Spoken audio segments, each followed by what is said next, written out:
10 मशहूर नेता जो राजनीति में आए और पछताए। नंबर 10 हार्दिक पटेल। 2015 में गुजरात में एक 22 साल के लड़के ने पूरे देश की नींद उड़ा दी थी। पाटीदार समुदाय के लिए आरक्षण की मांग लेकर वो सड़कों पर उतरा। लाखों लोग उसके पीछे चले। पुलिस की लाठियां पड़ी, आंसू गैस छूटी और वो लड़का डरा नहीं। उसका नाम था हार्दिक पटेल। उस वक्त लोग कहते थे, यार ये लड़का देश बदल देगा। राजनीति ने इसे बदल दिया। 2019 में हार्दिक कांग्रेस में शामिल हुए, बड़े जोश के साथ। कहा, मैं गरीबों और नौजवानों के लिए लड़ूंगा। लोगों ने तालियां बजाई, मीडिया ने कवरेज दी, सब अच्छा लग रहा था। लेकिन 3 साल बाद 2022 में हार्दिक ने कांग्रेस छोड़ दी और जाते जाते कहा, वो सुनने लायक है। कांग्रेस ने मुझे सिर्फ इस्तेमाल किया, मेरी कभी सुनी नहीं गई। पार्टी में बड़े नेता मुझे एक मोहरे की तरह चलाते रहे। अब असली ट्विस्ट सुनिए। हार्दिक उसी बीजेपी में शामिल हो गए जिसके खिलाफ उन्होंने 2015 में आंदोलन किया था। जिस सरकार ने उन पर देशद्रोह का मुकदमा चलाया, उसी पार्टी का दामन थाम लिया। राजनीति में इसे कहते हैं आइडियल्स का यू टर्न। 2022 के गुजरात विधानसभा चुनाव में वो बिरमगाम सीट से बीजेपी के टिकट पर जीते, लेकिन 2024 के लोकसभा चुनाव में उन्हें हार का सामना करना पड़ा। अब शॉकिंग फैक्ट सुनिए जो कम लोगों को पता है। 2015 के आंदोलन के दौरान हार्दिक पटेल पर देशद्रोह का मुकदमा दर्ज हुआ था। निचली अदालत ने उन्हें इस मामले में दोषी करार दे दिया था। इसी कारण 2017 के गुजरात विधानसभा चुनाव में वो खुद चुनाव नहीं लड़ पाए। बाद में हाई कोर्ट ने राहत दी, यानी जिस सरकार ने उन्हें देशद्रोही बताया, उसी का टिकट लेकर वो विधायक बने। जो लड़का आंदोलन का नायक था, राजनीति ने उसे अपना मोहरा बना लिया। लेकिन रुके, नंबर 9 पर जो है, उन्होंने तो 2 साल जेल की हवा खाई। देश भर में उनके समर्थन में मोमबत्तियां जलाई गईं और फिर भी हर बड़े चुनाव में हारे। पर उनकी कहानी में एक ऐसा मोड़ है जो शायद आपने कभी नहीं सुना। नंबर 9 कन्हैया कुमार। बिहार के बेगूसराय जिले का एक लड़का, घर में खाने के लाले, पिता सरकारी कर्मचारी, मां आंगनबाड़ी कार्यकर्ता। स्कॉलरशिप पर जेएनयू पहुंचा और 2015 में जेएनयू छात्र संघ का अध्यक्ष बन गया। फिर 2016 में वो हुआ जिसने उन्हें पूरे देश में मशहूर कर दिया। उन पर देशद्रोह का आरोप लगा, जेल हुई, लेकिन जब जेल से बाहर निकले और माइक पकड़ा तो जो भाषण दिया वो वायरल हो गया। करोड़ों लोगों ने देखा। उस वक्त लगा ये नौजवान राजनीति में तूफान लाएगा। 2019 में सीपीआई के टिकट पर अपने गृह क्षेत्र बेगूसराय से लोकसभा चुनाव लड़े। सामने थे बीजेपी के गिरिराज सिंह। कन्हैया बड़े अंतर से हारे। 2021 में कांग्रेस से ज्वाइन किया। राहुल गांधी के साथ बड़ा आयोजन हुआ, मीडिया ने खूब दिखाया। 2024 में उत्तर पूर्वी दिल्ली से लोकसभा चुनाव लड़े और फिर हार गए।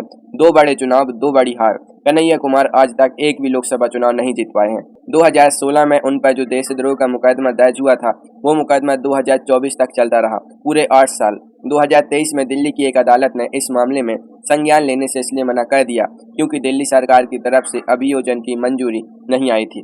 यानी मुकदमा भी लटका रहा और राजनीति में भी लड़ते रहे। कन्हैया कुमार ने खुद एक इंटरव्यू में कहा था, राजनीति उतनी आसान नहीं है जितनी बाहर से दिखती है। यहाँ सच बोलना सबसे मुश्किल काम है। स्टेडियम जैसे भाषण देते थे, लेकिन चुनाव के मैदान में जीत नहीं मिली। नंबर 8 पर जो है, उन्होंने 1983 में पूरे देश को वर्ल्ड कप का जश्न दिया और फिर राजनीति में आकर अपनी ही पार्टी के एक बड़े नेता को कटघरे में खड़ा कर दिया। नतीजा खुद बाहर हो गए। नंबर 8 कीर्ति आजाद। 25 जून 1983 वेस्ट इंडीज के उस अजय दल को हराकर भारत ने वर्ल्ड कप जीता था। कपिल देव की उस ऐतिहासिक टीम में एक खिलाड़ी था जिसका नाम अक्सर उतना नहीं लिया जाता जितना लिया जाना चाहिए, कीर्ति आजाद। उस टूर्नामेंट में जिम्बाब्वे के खिलाफ उन्होंने 3 विकेट लिए थे। ऑलराउंडर थे, क्रिकेट में जानदार, राजनीति में और बात है। 1999 में बीजेपी से दरभंगा लोकसभा सीट से चुनाव लड़े और जीते। फिर 2004 में जीते, 2009 में जीते, 2014 में फिर जीते, यानी 3 बार सांसद। अब असली कहानी शुरू होती है। 2015 में कीर्ति आजाद ने डीडीसीए यानी दिल्ली जिला क्रिकेट संघ में भ्रष्टाचार के आरोप लगाए। और ये आरोप उन्होंने किस पर लगाए? उस वक्त के वित्त मंत्री और अपनी ही पार्टी के वरिष्ठ नेता अरुण जेटली पर। बीजेपी ने उन्हें पार्टी से निलंबित कर दिया। 2019 में कांग्रेस ज्वाइन की, वर्धमान दुर्गापुर से चुनाव लड़े, हारे, फिर टीएमसी में चले गए। 2024 के लोकसभा चुनाव में टीएमसी से वर्धमान दुर्गापुर से जीते। बीजेपी से कांग्रेस, कांग्रेस से टीएमसी। राजनीति में इसे कहते हैं पार्टी टूरिज्म। कीर्ति आजाद के पिता भागवत झा आजाद बिहार के मुख्यमंत्री रहे थे, यानी राजनीति उनके खून में थी, घर से विरासत मिली थी। लेकिन जब उन्होंने अपनी ही पार्टी के भीतर भ्रष्टाचार के खिलाफ आवाज उठाई तो पार्टी ने उन्हें बाहर का रास्ता दिखा दिया। कीर्ति आजाद ने एक बार कहा था, मैंने सच बोला, इसकी सजा मुझे मिली। क्रिकेट के मैदान पर दुश्मन टीम के विकेट उड़ाते थे, राजनीति में अपनी ही टीम से लड़ पड़े। नंबर 7 पर जो है वो बॉलीवुड और राजनीति दोनों के सबसे बड़े फिक्सर थे। उनकी एक फोन कॉल से सरकारें काम करती थी। उनकी दोस्ती रखना बड़े से बड़े नेता की मजबूरी थी, लेकिन जिंदगी का अंत वो सुनकर दिल भारी हो जाता है। नंबर 7, अमर सिंह, समाजवादी पार्टी के जनरल सेक्रेटरी, लेकिन सिर्फ नेता नहीं, एक ऐसा शख्स जो बॉलीवुड, उद्योग जगत और राजनीति को एक ही मेज पर बैठा सकता था। अमर सिंह, अमिताभ बच्चन उनके करीबी दोस्त, अनिल अंबानी उनके साथ, मुलायम सिंह यादव उनके नेता, ये सारे रिश्ते एक साथ चलाना, यही अमर सिंह की कला थी। राज्यसभा सांसद रहे, यूपी की राजनीति में बड़ा दबदबा था। कहा जाता था कि अमर सिंह चाहे तो किसी का भी काम करा सकते हैं, लेकिन 2010 में मुलायम सिंह से बड़ी अनबन हुई। पार्टी ने उन्हें बाहर कर दिया। वो रिश्ता टूटा जो सालों पुराना था। फिर अलग अलग पार्टियों के दरवाजे खटखटाए, राष्ट्रीय लोकदल, फिर वापस एसपी, लेकिन वो पहले वाली एसपी नहीं थी, वो पहले वाली अमर सिंह नहीं थे। 2008 में कैश फॉर वोट मामले में उनका नाम आया। संसद में विश्वास मत के दौरान पैसे बांटने के आरोप लगे, बड़ा विवाद हुआ, जांच भी हुई। जिस अमर सिंह को कभी यूपी की राजनीति का किंग मेकर कहा जाता था, उसकी मृत्यु 2020 में सिंगापुर के एक अस्पताल में हुई, किडनी की गंभीर बीमारी से। जिंदगी के आखिरी सालों में वो काफी अकेले पड़ गए थे। जिस इंसान की पहचान ही कनेक्शन से थी, वो आखिर में अकेला था। उन्होंने अपनी बीमारी के दौरान एक इंटरव्यू में कहा था, मैंने बहुत लोगों की मदद की, लेकिन जब मुझे जरूरत पड़ी तो कोई नहीं आया। राजनीति का सबसे बड़ा नेटवर्कर, सबसे अकेला। नंबर 6 पर जो है, उन्होंने फिल्मों में करोड़ों दिल जीते। राजनीति में उन्हें अपनी ही पार्टी के एक साथी से अपमान सहना पड़ा, और वो अपमान इतना सार्वजनिक था कि चुनाव आयोग को बीच में आना पड़ा। नंबर 6, जयाप्रदा, हिंदी और तेलुगु सिनेमा की शानदार अभिनेत्री, लाखों दर्शकों की चहेती। 1994 में पहली बार तेलुगु देशम पार्टी से राजनीति में उतरी। वह 2004 में समाजवादी पार्टी से रामपुर लोकसभा सीट से चुनाव लड़ा और जीती। 2009 में भी रामपुर से जीती, लेकिन एसपी में उनका अनुभव ऐसा रहा जो कोई भी नहीं चाहेगा। आजम खान ने उनके खिलाफ सार्वजनिक रूप से बार बार अपमानजनक बातें कही। 2019 के चुनाव प्रचार के दौरान आजम खान ने एक रैली में जो टिप्पणी की, वो इतनी अभद्र थी कि चुनाव आयोग ने उन पर प्रचार करने से 72 घंटे का प्रतिबंध लगा दिया था। एक सांसद, एक महिला, एक बड़ी अभिनेत्री के साथ ऐसा बर्ताव। 2010 में एसपी ने जयाप्रदा को पार्टी विरोधी गतिविधियों के आरोप में निकाल दिया। 2019 में वो बीजेपी में गई, रामपुर से ही चुनाव लड़ी, लेकिन आजम खान से हार गई। जयाप्रदा 2019 में एक फर्जी मतदाता पहचान पत्र रखने का आरोप लगा और उनके खिलाफ एफआईआर दर्ज हुई। यानी अभिनय करके जिसने सिर्फ पुरस्कार पाए थे, राजनीति में आकर एफआईआर मिली। जयाप्रदा ने एक इंटरव्यू में कहा था, अगर मुझे पता होता कि राजनीति इतनी कठिन और इतनी घटिया होती है तो मैं कभी नहीं आती। फिल्मों में वो हमेशा जीतती थी, राजनीति में उन्हें सिर्फ हार और अपमान मिला। नंबर 5 पर जो नेता है, उन्होंने पर्दे पर कभी हारने का किरदार नहीं निभाया, लेकिन राजनीति में 5 साल के बाद खुद मैदान छोड़ना पड़ा, और जो बात उन्होंने राजनीति के बारे में कही, वो शायद इस पूरी लिस्ट का सबसे ऑनेस्ट बयान है। नंबर 5, गोविंदा। 90 का दशक, हर फिल्म हिट, हर गाना हिट, हर डांस हिट। बॉलीवुड में गोविंदा का जमाना था। जिस अभिनेता को देखकर पूरा परिवार थिएटर में ठहाके लगाता था, 2004 में उसने कुछ और सोच लिया।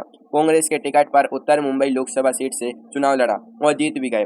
शुरुआत में उत्साह था, कहा जनता की सेवा करूंगा, लेकिन 5 साल में क्या हुआ? 2009 में गोविंदा ने उत्तर मुंबई से दोबारा चुनाव नहीं लड़ा। कांग्रेस ने किसी और को टिकट दिया। गोविंदा वापस फिल्मों में चले गए। बाद में उन्होंने एक इंटरव्यू में जो कहा, वो बहुत कुछ बता देता है। राजनीति मेरे बस की नहीं थी। वहाँ हर वक्त हर किसी को खुश रखना पड़ता था। मुझे लगता था जैसे मैं एक सरकारी नौकर बन गया हूँ। जो आदमी पर्दे पर किसी के सामने नहीं झुकता था, राजनीति में हर किसी के आगे झुकना पड़ा। गोविंदा के पिता अरुण कुमार आहूजा खुद एक जमाने में अभिनेता थे। मां निर्मला देवी एक प्रसिद्ध गायिका थी। यानी एक कलाकार परिवार से आने वाले गोविंदा ने खुद माना कि राजनीति की दुनिया उनके लिए बिल्कुल अलग और असहज थी। फिल्मों में किरदार निभाया जाता है, राजनीति में खुद किरदार बनना पड़ता है, और ये फर्क उन्हें वहां जाकर ही समझ आया।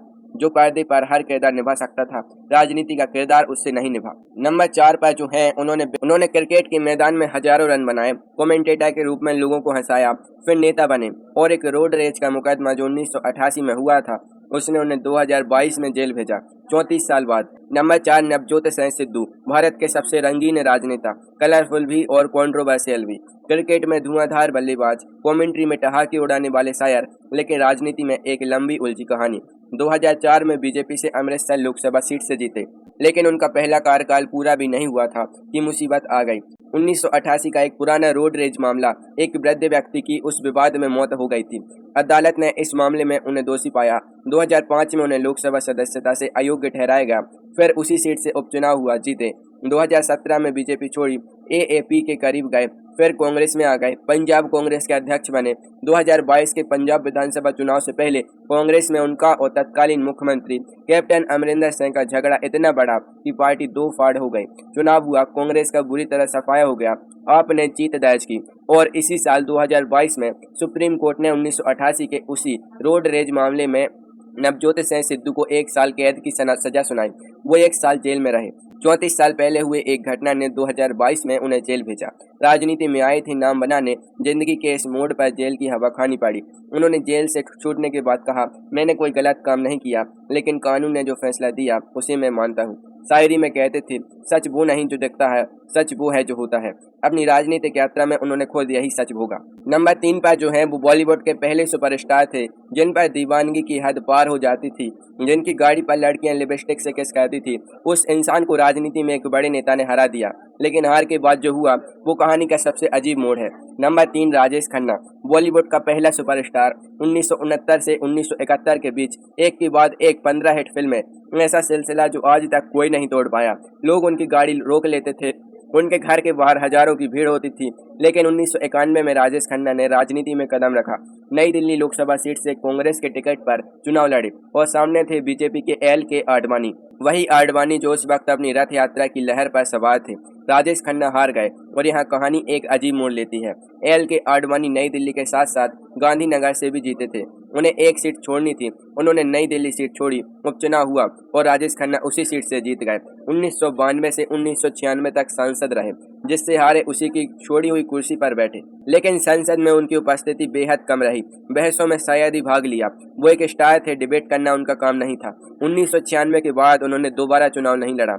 राजेश खन्ना ने एक करीबी दोस्त को बताया था कि राजनीति में आकर उन्हें एहसास हुआ कि जो लोकप्रियता फिल्मों में मिलती है वो राजनीति की भूख नहीं मिटाती। पर्दे पर लोग आपको जैसा चाहो वैसा देखते हैं, राजनीति में लोग वैसा ही देखते हैं जैसा आप हैं, और राजनीति ने उन्हें वो नहीं दिया जो वो चाहते थे।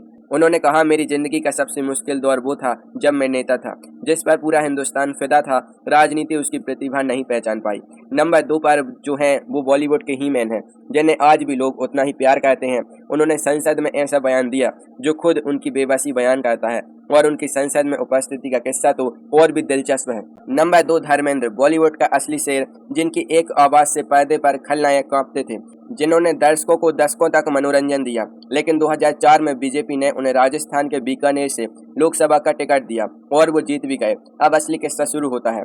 5 साल का कार्यकाल, और उस दौरान संसद में उनकी उपस्थिति और सक्रियता बेहद कम रही। कम सवाल पूछे, कम बहसों में हिस्सा लिया। एक बार किसी ने उनसे पूछा, आप संसद में क्या करते हैं? उनका जो जवाब था वो उनकी पूरी राजनीतिक यात्रा का निचोड़ था, यार मुझे खुद नहीं पता। 2009 में उन्होंने चुनाव नहीं लड़ा, राजनीति से किनारा कर लिया। धर्मेंद्र ने बाद में खुलकर कहा, मैं एक अभिनेता हूँ, मुझे राजनीति में नहीं आना चाहिए था, वो मेरी दुनिया नहीं थी। धर्मेंद्र ने एक इंटरव्यू में कहा कि राजनीति की जो भाषा है, नीतियों की, बजट की, संसदीय प्रक्रियाओं की, वो उन्हें कभी समझ नहीं आई। फिल्मों में डायरेक्टर बताता था कि क्या करना है, कैसे करना है। राजनीति में खुद सोचना पड़ता था, खुद बोलना पड़ता था और खुद जवाब देना पड़ता था, और वो उनके लिए बहुत मुश्किल था। एक और बात, धर्मेंद्र के बेटे सनी देओल ने 2019 में बीजेपी से गुरदासपुर लोकसभा सीट से चुनाव जीता और उनकी भी संसद में उपस्थिति कम रही। बाप बेटे दोनों ने राजनीति आजमाई, दोनों ने पाया कि ये उनकी दुनिया नहीं है। जीन्स में राजनीति का वायरस नहीं था। पर्दे पर जो सब कुछ जानता था, राजनीति में वो सब कुछ भूल गया। और अब आ गए हैं उस नंबर पर जिसका इंतजार आप इस पूरी वीडियो में कर रहे थे। नंबर 1, वो जो सदी का महानायक है, जिन्होंने रिकॉर्ड अंतर से चुनाव जीता और फिर 3 साल में सब छोड़ दिया। उनकी कहानी में एक दर्द है जो आज भी ताजा है। नंबर 1, अमिताभ बच्चन। 1984 पूरे देश में एक लहर थी। इंदिरा गांधी की हत्या के बाद जो सहानुभूति की आंधी आई, उसने पूरे चुनावी परिदृश्य को बदल दिया। इसी आंधी में राजीव गांधी ने अपने बचपन के दोस्त महानायक अमिताभ बच्चन से गुजारिश की, इलाहाबाद से चुनाव लड़े। अमिताभ बच्चन मान गए। इलाहाबाद लोकसभा सीट उनके सामने थे उत्तर प्रदेश के पूर्व मुख्यमंत्री और कद्दावर नेता H.N. बहुगुणा। चुनाव हुआ। अमिताभ बच्चन ने करीब 1,70,000 वोटों के अंतर से जीत दर्ज की और उस चुनाव के सबसे बड़ी जीत के अंतरों में से एक था। सांसद बन गए महानायक। लगा अब राजनीति में भी धमाका होगा, लेकिन 1987 में मात्र 3 साल के भीतर अमिताभ बच्चन ने इस्तीफा दे दिया। कारण था बोफोर्स तोप सौदे का विवाद। स्वीडन की एक कंपनी से तोपें खरीदी गई थी और उसमें कमीशन का आरोप था। इस मामले में अमिताभ बच्चन और उनके भाई अजिताभ बच्चन का भी का नाम घसीटा जाने लगा। मीडिया ने उन्हें घेर लिया, विपक्ष ने उन पर निशाना साधा। हालांकि बाद में जांच में उनका नाम क्लियर हो गया। लेकिन वो 3 साल इतने तकलीफदेह थे कि उन्होंने एक ऐसा फैसला किया जो उनकी राजनीतिक यात्रा का आखिरी पड़ाव बन गया। अमिताभ बच्चन ने कहा, राजनीति मेरे बस की नहीं है, मैं एक अभिनेता हूँ, मुझे वहीं रहना चाहिए था। और एक और जगह उन्होंने कहा, राजनीति में जाना मेरी जिंदगी की सबसे बड़ी गलती थी। अमिताभ बच्चन ने जो इलाहाबाद सीट जीती थी वो उनके पिता हरिवंश राय बच्चन की धरती थी, उसी मिट्टी से जहां उनके पिता ने मधुशाला लिखी। लेकिन बोफोर्स मामले का सबसे बड़ा नुकसान राजनीतिक नहीं था, सबसे बड़ा नुकसान था राजीव गांधी से दोस्ती का टूटना। वो दोस्ती जो बचपन से थी, जो दशकों पुरानी थी, जो बोफोर्स विवाद की भेंट चढ़ गई। राजनीति ने उनसे 3 साल लिए, लेकिन बदले में एक पुरानी दोस्ती छीन ली। जो पर्दे पर सबको बचाता था, राजनीति खुद उसे बचा नहीं पाई। यही है असली सच। राजनीति एक ऐसी दुनिया है जहां स्टारडम काम नहीं आता, लोकप्रियता काम नहीं आती, जज्बा काम नहीं आता। यहाँ जो टिकता है वो वही होता है जो इस खेल के अंदर के नियम जानता है। और ये 10 लोग चाहे जितने भी बड़े थे, अपने अपने मैदान में, राजनीति के इस मैदान में खुद को फिट नहीं कर पाए।